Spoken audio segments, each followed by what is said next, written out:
Os piores exercícios para quem tem dor no quadril. Será que existe mesmo algum exercício que é proibido, terminantemente proibido fazer, porque vai piorar, vai agravar, vai levar à degeneração ou à lesão do quadril? Será que isso é verdade? Vou contar isso para vocês nesse vídeo com profundidade. E já vou adiantar uma coisa para vocês. Quem vos fala não é médico ortopedista, que só avalia a lesão estrutural anatômica ali no quadril. Quem vos fala também não é só fisioterapeuta, ou seja, só avalia as disfunções. Eu trabalho com musculação, com academia, desde 2009. Foi meu primeiro contato com a saúde, foi em academia. Eu era gestor de academia. Por 10 anos eu gerenciei 2 empresas nesse setor, trabalhei com vários personal trainers, conheço muito do mercado fitness e depois com o andar da carruagem, o andar da minha profissão, eu decidi tomar conta só da fisioterapia. Então eu sou fisioterapeuta, sou osteopata, especialista pelo confito, né, em osteopatia, tenho aprofundação dentro da medicina funcional integrativa e posso dizer para vocês muito profundamente sobre as reais causas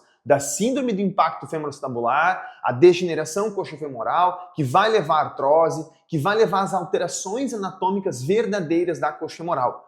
Quais são essas causas? Como tratá-las da forma correta? E quais são os exercícios que podem piorar ou não? Tá bom? Esse é um vídeo bem pontual sobre isso, até um pouco indignado por vídeos que eu andei vendo sobre isso, sobre contraindicações absurdas a respeito de alguns exercícios, com uma visão extremamente estreita acerca da real causa do problema, tá bom? Então acompanhe o vídeo que você vai gostar e você vai mudar seu conceito. Se você não sabe quem sou eu, meu nome é Murilo José Tambosi, como eu falei, sou fisioterapeuta e trabalho na medicina funcional integrativa, ajudo as pessoas aí há mais de 10 anos tranquilamente em várias áreas da saúde, há mais de 10 anos só como fisioterapeuta, 15 anos pelo menos trabalhando aí na área da saúde. E o vídeo de hoje me deixou, como eu falei, um pouco intrigado. Como é que eu vou falar para eles sobre os piores exercícios? Primeiro, exercício realmente é uma coisa que sempre é benéfica? Não. Já começa por aí. Não, não é sempre benéfico. Mas todos os estudos, artigos mostram que você tem que fazer exercício para uma série de situações. Sim, porém, para que indivíduo? Para que adaptação? Como que está organizado aquele corpo? Mas eu não sei, eu sou totalmente diferente do meu vizinho, sou diferente da minha irmã, do meu irmão, do meu pai. Sim, exato. Você é extremamente único. Só que existem alguns padrões disfuncionais que você pode saber, você pode avaliar, você pode saber se você tem e que pode propiciar a degenerações de articulações. No vídeo em questão de hoje, a coxa femoral, tá bom? Primeira coisa que eu quero deixar já bem claro antes de começar o contexto. A articulação coxofemoral, que é aquela articulação entre o fêmur e o quadril e o ilíaco, olha assim, essa articulação ela é extremamente adaptável. O que isso quer dizer, Murilo? Que ela nunca é o problema. Ela é fruto de um problema. Então, se você tem perda de mobilidade coxofemoral, degeneração, já tem a síndrome de impacto femoroacetabular, a IFA, né? Impacto femoroacetabular ali. Se você já tem isso quer dizer o seguinte, o seu corpo está cansado de adaptar um problema. Ele já está cansado de compensar em várias situações e gerou essa sobrecarga no quadril. Ele não é o problema. Salvo as situações de um trauma, salvo as lesões, vamos dizer assim, patológicas, como por exemplo um tumor ósseo, salvo as situações extremamente esdrúxulas, se você tem degeneração no quadril, impacto femoroacetabular, levou a uma prótese. Murilo, eu já tive prótese, porque meu quadril está travado. Eu não consigo girar para dentro, nem para fora, nem levantar, nem nada. Você tem um problema que está rodando no seu corpo e que adaptou no quadril. Vou repetir. Você tem um problema em outro lugar que adaptou e compensou lá no seu quadril, na sua coxa femoral, certo? Levou a sobrecarga dela, que daí levou as lesões que você tem hoje, que é o impacto femoroacetabular, a degeneração e tudo mais. Tá bom? Já de cara, já desmistificando de que o quadril é o problema. O quadril não é o problema, ele é uma adaptação. Então, quando você for fazer o exercício físico, você também tem que saber que outras adaptações você tem para que não piore o seu quadro. Tá bom? Andei vendo vídeos aqui na internet condenando o leg press como um exercício para coxa femoral, com a justificativa de que o fato de você começar o exercício a 90 graus, ou praticamente a 90 graus, porque o aparelho te impõe ali, e fazer somente a extensão de 90 graus de flexão de quadril, até mais ou menos ali uns 60, 50, né? Não exatamente, mas não fazendo a extensão completa, levaria a hipótese de uma sobrecarga na coxa femoral por perda de mobilidade da coluna lombar ou do quadril pela estabilização do equipamento. Não é real, não é real. Entenda uma coisa, se você tem uma coluna normal, uma sacroiliaca, principalmente a sacroiliaca, tá? Gravem esse nome, articulação sacroiliaca. Se você tem uma coluna lombar normal e uma sacroiliaca normal, no momento em que você fizer o movimento de desaceleração, a fase excêntrica do exercício do leg press até 90 graus, e fizer a extensão dele até o grau máximo, que o aparelho não vai dar 0 grau, óbvio que não, porque ele é 45, né? Então vai dar ali de 90 até uns 60, 45 mais ou menos, depende muito da regulagem do aparelho, né? Se você fizer isso, você vai estar recrutando músculos específicos, fibras específicas, uma amplitude específica da coxa femoral. Não é amplitude completa como agachamento? Não, não é. Leg press é melhor que agachamento? Não, não é. Agachamento é melhor que leg press, por N fatores, seguramente. Porém, não é de forma alguma o leg press um equipamento ruim ou nocivo ou agressivo pela sua mecânica, tá? Isso eu tô falando do leg 45, tá, pessoal? Do leg 45, tá? O leg na horizontal, o normal, também não seria um grande problema, porém ele não é tão funcional quanto o 45, vai por mim, né? E menos ainda o 180, né? O 180 impõe uma sobrecarga absurda na sua lombar que não faria sentido nem usar esse equipamento, tá? Eu estou falando, inclusive tem vídeo no meu canal do YouTube falando que leg press, tanto 45, quanto horizontal, quanto né, o vertical, são contraindicados para quem tem lesão na coluna. Sim, para quem tem lesão na coluna, é extremamente contraindicado. Depende da lesão, obviamente, né? Mas porque gera uma retropulsão pélvica muito grande, então faz uma flexão do sacro muito grande, e se o paciente não tiver uma boa estabilização ativa da musculatura profunda, laterovertebral, transverso, o core todo ali, né? Se ele não tiver, vai dar cagada. Agora, pensando a nível de coxa femoral, se você tiver uma sacroiliaca normal, se você tiver ela móvel, funcional, se a lombar tiver uma boa mobilidade, uma boa funcionalidade, ou seja, você é um indivíduo com uma biomecânica saudável, fazer um exercício numa amplitude de menor grau e depois um outro exercício com amplitude completa não é um problema. Não vai levar a coxartrose, não vai levar a degeneração coxofemoral, não vai levar a prótese. É uma falácia, é uma invenção, é uma criatividade da cabeça de alguém, tá? Eu estou dizendo isso com muita clareza, muita franqueza. Volto a te dizer, pensem comigo, se eu fizer um movimento aqui, ó, vou mudar a flexão do meu cotovelo. Isso aqui é a flexão completa do meu cotovelo, certo? Considerando que todas as relações ombro, cotovelo, punho estejam normais, não tem problema nenhum eu fazer o movimento completo ou fazer um exercício com um movimento numa amplitude reduzida e outro movimento em amplitude reduzida.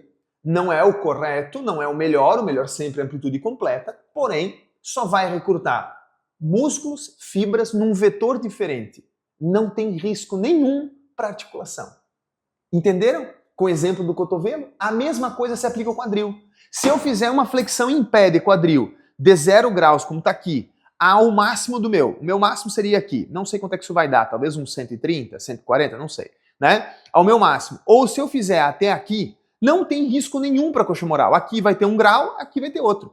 Agora, se eu tiver restrições no meu ilíaco e na minha sacroiliaca, que eu vou explicar nesse vídeo para vocês na causa, se eu estiver com essas restrições e aí eu fizer esse movimento até aqui e o ilíaco não acompanhar, a sacroiliaca não acompanhar, aí sim eu vou ter uma sobrecarga da coxa femoral, tá bom? Então só para deixar bem claro, indivíduos com uma função biomecânica adequada não tem contraindicação fazer leg press. Na verdade, queridos colegas, contanto que o exercício seja bem executado, não existe exercício contraindicado. Entendeu? Existem exercícios que são mais propícios à lesão, né? O leg press propicia a coxa femoral ser degenerada? Não. Não, não. Contanto que o indivíduo seja bem adaptado. Agora, eu vou contar para vocês um exercício que, por sua natureza, ele já vai levar uma sobrecarga da coxa femoral e com o mínimo, tá? O mínimo de alteração que você tenha na saúde, vamos falar assim, da sua coxa femoral, seja cartilagem, seja dos ligamentos, seja da função biomecânica mínima, você já pode levar a uma sobrecarga excessiva. A gente chama de SLR. O SLR é um exercício basicamente com a perna reta. Então se imagine deitado, né? Aqui não vou deitar no vídeo, mas imagine você deitado, com a perna estendida, e você levanta a perna reta, totalmente reta. Toda a carga mecânica dessa perna vai direto na coxa femoral, vai direto lá no quadril. E isso gera uma sobrecarga muito grande. Volto a dizer, se você tiver uma mecânica adequada, não será um problema. Porém, é um exercício que por si só já gera sobrecarga ali. Então não é tão recomendado. né? Não é impossível de fazer, se você fizer com um pouquinho de abdução, se você fizer com um pouquinho de dorsiflexão, com uma leve rotação interna, se você evitar um impacto ali assim, não é um problema. Também não é, mas é mais fácil de errar, tá? Então se eu fosse contraindicar absolutamente um exercício, que isso também não é o correto, mas se eu fosse contraindicar, seria o SLR. É um exercício com a perna reta, que você levanta ela assim, ó. De fato, imagine que minha mão são as pernas, você levanta assim, ok? Com uma sutil adaptação em abdução, rotação interna, você tira o impacto e isso para de gerar dano. Tá bom? Começando. Então, já trazendo desmentindo a situação. Leg press não faz mal, ele trabalha em uma amplitude diferente e pode ou não ser contraindicado, mas é muito raro ser contraindicado, tá? Agora, perda da mobilidade da sacra ilíaca tem que ser avaliada. Então, todo personal trainer, todo fisioterapeuta deveria saber avaliar a saúde da sacra ilíaca. A articulação sacroiliaca, pessoal, ela responde por uma série de adaptações que vem da coluna. Então, se você tiver algum problema no crânio, na cervical, na torácica, na lombar, você vai adaptar na sacroiliaca, ela vai bloquear com muita facilidade e vai gerar uma sobrecarga da coxa femoral, levando à artrose. Tanto que muitos dos pacientes que eu atendo com prótese de quadril, por exemplo, quadril direito, você vai achar a sacroiliaca direita bloqueada. Por quê? Porque ela veio antes. Primeiro você veio com o bloqueio dela, adaptativo a um problema. Então vamos supor um problema agora para vocês entenderem. Imaginem que eu tenho uma inflamação crônica no ouvido esquerdo. Lembra que eu falei que ia trazer causas reais? Vocês vão se surpreender com as causas reais. Eu tenho uma inflamação crônica no ouvido esquerdo. Essa inflamação crônica gera uma série de restrições mecânicas, faciais e neurológicas. Neurológicas porque envolve um tecido chamado saco dural, ou dura mater, a nível do hemicrânio esquerdo. Aqui eu estou dando um exemplo simbólico, o esquerdo, poderia ser o direito, tanto faz. Quando você tem essa perda da mobilidade do osso temporal, de todo o hemicrânio esquerdo, e automaticamente uma compensação na região crânio-cervical, você tensiona, você enrijece um tecido chamado saco dural, que para se compensar, ele vai adaptando a sua coluna até o quadril, lá na articulação sacroiliaca. Geralmente, em 90% dos casos, por biomecânica natural, no quadril contralateral. Então vamos repetir, problema no ouvido esquerdo, bloqueio da sacroiliaca direita. Se o teu fisioterapeuta, o teu osteopata, o teu profissional não te avaliar o crânio, não avaliar a cervical, avaliar a coluna, ele já perdeu 90% das causas de bloqueio da sacroiliaca. 90 não, talvez uns 70, vamos ser mais módicos. Os outros 30 podem ser fatores viscerais, problemas de rim, problemas de bexiga, problemas de útero, próstata, problemas penianos, testiculares, problemas ligados ao intestino delgado, intestino grosso, uma infinidade de disfunções viscerais. Anota aí. Ou o problema ele é a nível de coluna, vamos falar assim, neuropático, pegando o crânio sacral, ou ele é visceral. A sacroiliaca vai se adaptar. Então perceba que é muito comum as pessoas terem adaptação de sacroiliaca. Eu diria que talvez se eu pegar 50 pessoas, 47 terão uma sacroiliaca bloqueada. Ou a direita, ou a esquerda, ou as duas. Meu Deus, menino, é muito comum? É muito comum. Porque muita coisa adapta ali. Então, se você não tratar essa sacroiliaca, se você não adaptar ela da forma correta, vai aumentar a sobrecarga da sua coxa femoral. Independente se você fizer leg press, agachamento, afundo, avanço ou o raio que o parta, tá? O raio que o parta. Eu estou explicando isso para vocês com muita profundidade, porque eu vi alguns vídeos na internet para fazer esse conteúdo e fiquei impressionado como profissionais ditos de alto calão, de alto conhecimento biomecânico estão falando asneiras, tá? Asneiras. Baixo conhecimento sobre a relação do todo do corpo. São profissionais muito específicos para a coxa femoral, para lesão ortopédica, mas não avaliam o todo. Então você não tem como dizer que aquele problema ele brotou. Não, ele tem uma causa. Essa causa ela é muito distante às vezes do que você conhece porque você só avalia um ponto. Tá tudo bem? Se você é novo aqui no canal, se inscreve no canal, curte o vídeo e compartilha. Eu nem deveria falar isso mais, né? Mas enfim. Então, selecionando os dois piores exercícios, a gente poderia colocar o SLR primeiro e o leg em salvas situações, ok? Mas não colocaria ele como um contraindicado. Se você tem coxa femoral com problema, vamos falar assim de jeito bem grosseiro, trate a sacroiliaca, as relações neurológicas viscerais e vá fazer o leg 45, tá? Agora, se eu fosse selecionar os melhores exercícios, aí disparadamente o agachamento, pelos fatores bem óbvios, gente. Primeiro, é um exercício funcional. Todo mundo senta e levanta na cadeira todo dia. Segundo, ele vai dividir carga mecânica adequada com joelho, com tornozelo, com lombar. E aqui vale a mesma regra. Você tem uma restrição de tornozelo por uma fratura de talos. Você vai compensar no joelho, no quadril e na coluna. Vai gerar sobrecarga articular. Dá na mesma. Você tem uma artrodese de coluna, que é uma cirurgia com pinos na coluna. Você vai sobrecarregar a sacra ilíaca, você vai sobrecarregar a coxa femoral. É natural, entenda. Quanto mais livre, mais móvel, mais amplitude tem uma articulação, mais adaptável ela é. Entendeu? Vamos pegar um exemplo. A sacra ilíaca, ela tem uma grande amplitude? Não, não tem uma grande amplitude. Então a adaptação dela é muito pequena. Acontece um problema, ela se adapta ali e ficou. Ela não tem grande amplitude de movimento. Agora a coxa femoral não, ela tem uma amplitude absurda. Acontece um monte de problema no corpo, ela se adapta de boa. Porém, ela se sobrecarrega. É aquela história.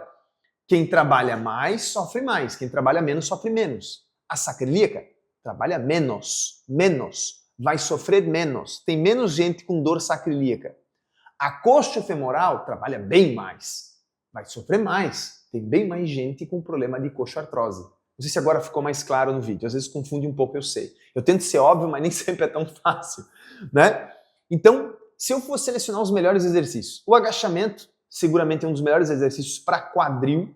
O stiff, principalmente unilateral. Tá? O stiff, só para quem não lembra, né, pessoal? É aquele exercício, você pode usar um peso, uma barra, tanto faz, até fazendo a polia, e você se curva jogando o quadril para trás, mantendo a lombar num padrão de extensão, até você sentir o estiramento dos posteriores com um leve flexo do joelho. Meu joelho está levemente dobrado.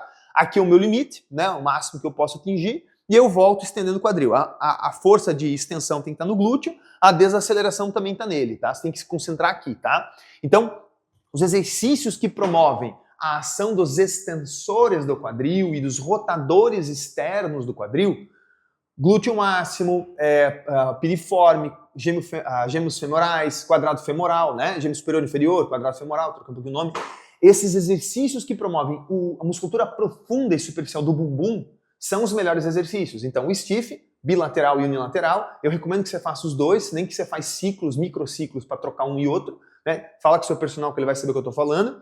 O agachamento tem variações inúmeras, isso é fato, veja qual que você pode fazer por um período e depois trocar, tá? Cuidado que tem algumas pessoas inventando variações, vai por mim, o agachamento mais natural é aquele que você faz quando você senta. Ninguém senta reto que nem uma vareta, né? O pessoal senta com uma leve abdução e com uma rotação bem sutil da tíbia externamente, da ponta do pé à tíbia ali. A tíbia ela roda externamente quando você está em extensão e flexão. Então, por exemplo, estou aqui em flexão de quadril, ela já está rodada externa. Quando eu levantar, ela vai voltar à posição neutra, tá? Enfim, isso é um detalhe.